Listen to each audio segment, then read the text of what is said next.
Whoa. Hello, everyone. Welcome to Backyard Musings, broadcasting live from Apple Valley. I'm Steve. I'm Scott. Thank you so much for joining us. We've really jumped up in subscribers since we pivoted. 350 now, right? Yeah, 351. Since we pivoted to science and technology. 350. Oh, yeah. Oh, I thought you said 3. Yeah, one of the and one of them said that they're from your buddy, the pinball crowd. Pinball preparedness, so coming over and listening to us too. Yeah, that's great. Yeah, we welcome that. He did us a solid. Every time he comes on, he does us a solid. That's really nice. Yeah. He doesn't have to do that. Right. He must be a pretty good friend of yours. He's old Army buddy. Yeah, 35 years now. Very nice. Very nice. Okay, so today, Carbon. He was on our show one time. We should have him back. Yeah, he was, and he gave us a plug on his show. He gave us a plug. Nice. Which sent people over, which is pretty cool. Very nice. Yeah. Okay. Sorry. Okay. Carbon capture and storage facilities aim to prevent CO2 produced from the industrial processes and power stations from being released in the atmosphere. So what you're seeing now is a slide. It shows the power station, right? And looks like it's a combination of coal and nuclear, right? And so it's taking natural gas up and it's putting the CO2 back down under the earth. And I don't know, to me, this looks silly. Why are we burying CO2? I'm not sure I understand why, putting it back into the earth. Was it storing it? For later use? Yeah, I mean, what's it? If we can find a use for CO2 for later on, you know. They're talking, actually, I saw an article about, but it wasn't big enough for me to put it on the show, about creating concrete with a 3D printer using CO2. Oh. Chinese had come up with that. I thought, wow, that's fascinating. But it was just a short segment. I don't know if everybody would be excited about, turning CO2 into concrete. But personally, put it on a rocket, shoot it at the sun, and let it just go into the sun and just melt. You know what I'm saying? But if you shoot do that, forget and they do find a way to do it, or find a way to use it for something else productive, then you can't get it back. Right? Well, that's true. I mean, is true. Is there anything unsafe about this storage, you think? Well, I mean, it's underground. I mean, it could seep up into the Bering Sea, or this is the Bering Sea here, or seep up wherever. Why bury your trash, bury your whatever, just to only discover it 1,000 years later? I don't know. Well, if you look off here to the northwest, there's a landfill. Yeah. And that's exactly what they're doing there. They're taking the trash. We've been doing that and if you've ever been there lately, there's a lot of it. Yeah. They're doing a great job, though. Every city's doing a great job. County, yeah. The county's doing a great job, and it's cleaner than it's ever been. Yeah. But that's what we got to do. I mean, what else are you going to do? I mean, I suppose we could put all our trash on a barge and send it to the Philippines and let the Philippines just tip the earth over, I guess. Yeah, or what happens to that? What happens to that trash if on the barge if it tips over in the middle of the ocean? Yeah. Then you got the ocean tree huggers. No offense, just a term. Yeah. They're out there, and I agree. We don't need to be dumping trash in the ocean. Put it on a rocket, shoot it to the sun. You know what I'm saying? The sun will melt it. That's expensive. Well, and now with Elon, we want those rockets back, right? We're not. Well, that's true. We're not. They're not expendable. Yeah, they're not expendable. So get out of here. Which I think is great. Yeah. All right. So let's get back. On. Most of the CO2 produced is captured, transported, and then stored deep underground. That sounds like a recipe for disaster to me. It sounds like it is. Carbon dioxide removal is where CO2 already in the air is taken out and stored. There are two main approaches. Firstly, humans can try to increase the CO2 taken up by the natural world. For example, one global initiative aims to conserve, restore, and plant 1 trillion trees worldwide by 2030. That's a good thing. I think that's a great thing. Let's plant a tree. Everybody plant a tree. There's more trees on the earth today than there have ever been. God, that's awesome. I planted fruit trees all around. Okay. The land. And we live in the desert. It's not normally trees. I know. I water them, to try and get that fruit off from them. The land and ocean take up more than half the CO2 that humans emit anyway. We reported on that, right? So carbon removal in a previous segment refers to the extra CO2 that is taken up due to deliberate action by people. Secondly, there are novel human-designed methods to take CO2 out of the atmosphere. although these are at very early stages. Would you like to know more? I would, and that's what we're going to continue on here. One thing I have to ask, though. Yeah. So this goes back to my childhood days when I had a pellet gun that was operating by the CO2 compressed cartridges. air. You had it looked like a little miniature torpedo. Yeah. And it had CO2 in it. Yeah, I remember those. Do they not make those anymore? I don't know. I do remember them. You remember those? We could take the CO2 and put it in there and mass market it. Well, I mean, again, is somebody not already doing that?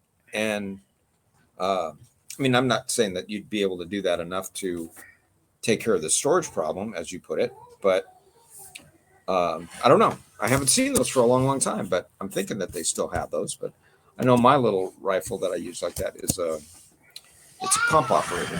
It's pump operated. Air. Yeah, air air compressed air. Okay, so scientists have synthesized molecules using titanium peroxides to capture carbon dioxide, advancing direct air capture technology. Their findings suggest that titanium-based compounds could offer a more affordable and efficient solution for carbon capture compared to other methods. Okay. Researchers at the Oregon State University have synthesized new molecules that efficiently capture large amounts of carbon dioxide from the air, a crucial step in fighting climate change. Oh, there we go. We caught some people's ears. Yeah, we did. Yeah. And of course, Oregon is pioneering it, man. The beavers. Here we go. Not the ducks, the beavers. Yeah. Their work centers on titanium peroxides and builds on previous research into vanadium peroxides. Ooh. This study is part of a broader federal initiative aimed at creating innovative methods and materials for direct air capture of carbon dioxide, a major contributor to global warming caused by burning fossil fuels. Here we go. Go inside to mom. The research. Go inside to mom. Dad.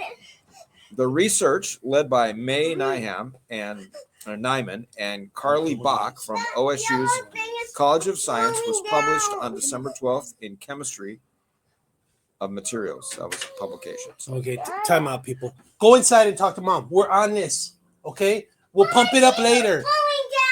Now it looks like a half of a solder. I mean, something came undone. We'll fix it. We have the technology. We're doing. Give us 5 minutes. And if we don't, we'll have a segment on fixing your solder. Give us 5 minutes, man. Yeah. Can you do that? Yeah, you can.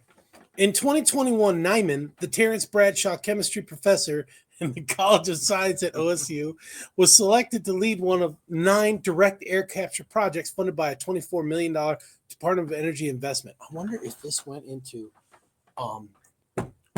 Rand Paul's. Thank you. Festivus for the rest of us. Yeah. $24 million for energy for carbon capture. I don't know. Her team is studying how certain transition metal compounds react with air to extract carbon dioxide and convert it into stable metal carbonates, similar to naturally occurring minerals. I like that. Sounds cool. Transition metals are located near the center of the periodic table, and their name arises from the transition of electrons from low energy to high energy states and back again, giving rise to distinctive colors. Facilities that fiber or filter carbon dioxide from the air are still in their infancy. Technologies for mitigating carbon dioxide at the point of entry into the atmosphere, such as at power plants, are more mature. Okay. Both types of carbon capture will likely be needed if the Earth is to avoid the worst outcomes of climate change. The scientists say. Yeah, that wasn't It's from my pretty lips. thick, man. Yeah. OMG. Is that an organization? Or Oh my gosh. Okay. That's just the drama that's is what it stands thick. for. Okay, we got a lot of things starting with O in here. The drama is thick. Oh, you just said that. Absolutely. At present, there are a combined 18 active direct air capture plants operating in the United States, Canada, and Europe, with plans for an additional 130 around the globe.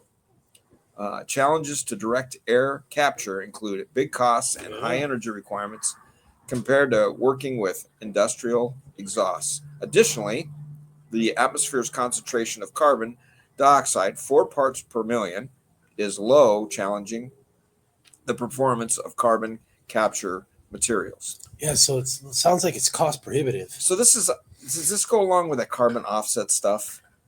You know, where you buy the carbon offsets no. because you're out No, tooling this is around in a actually giant jet. taking it out of the atmosphere.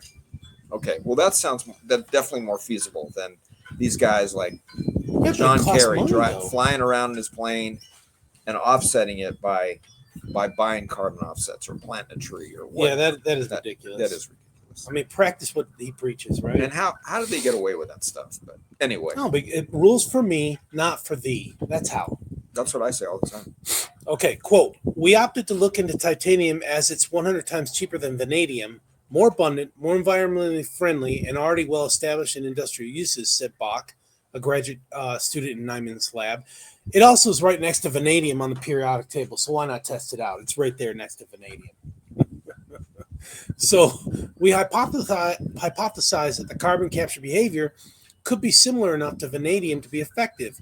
Bach, Nyman, and the rest of the research team made several new tetraperoxo titanate structures, a titanium atom coordinated with 4 peroxide groups that showed varying ability to scrub carbon dioxide from the air. Tetraperoxo structures tend to be highly reactive because of the peroxide groups, which are potent oxidizing agents. If you ever put peroxide on your hand, it just bubbles. I do it all the time. Yeah, just to see. Yeah, no, I do it on like cuts and that kind of stuff. It bubbles, right? Yeah. Related peroxide to titanates. Yep. Have been studied for their potential uses in catalysts, environmental chemistry, and material sciences. However, the tetraperoxide titanates in this study had never been definitely synthesized.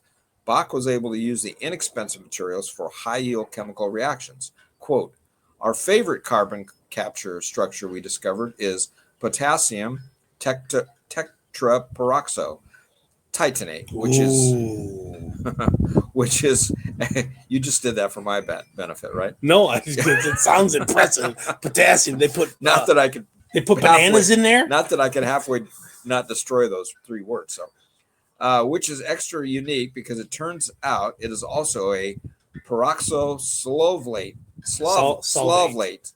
Ooh, that sounds impressive too. This is all coming from Bach. Again, that means that in addition to having the peroxide bonds to titanium, it also has hydrogen peroxide in the structure, which is what we believe makes it so reactive. The measured carbon capture capacity was about 8.5 millimoles. I don't even know what a millimole is of carbon dioxide per gram of potassium tetraperoxo titanate, roughly double that of vanadium peroxide. Wow. Quote, titanium is a cheaper, safer material with a significantly higher capacity, Bach said. Named for the Titans of Greek mythology, titanium is as strong as steel, but much lighter. It's non-toxic, does not easily corrode, and is the 9th most abundant element in the Earth's crust, found in rocks, soil, plants, and even the human body in trace amounts. The Titans were more powerful than the gods. Oh yeah, according to Coach Boone. Oh yeah, remember the Titans? Well, this is a fact. Great movie. Remember the Titans? Yeah. Great undefeated movie. Man. Yeah. Came back from. I mean, they were ragtag team. Came back. Yep, and busted the race barrier. Oh yeah. Yeah. Yep. Together, if you haven't seen that movie, I highly recommend it. Yeah, it's a good movie. It is a all great goofing movie. Setting aside, it is a good movie. And it's family oriented. Maybe not for little kids, but it's family oriented. So, all right, folks, thanks for joining us. I'm going to school Cameron and get him out of here. Yeah, we got to go blow up his Saturn. Thank you. Bye. Take care, everyone.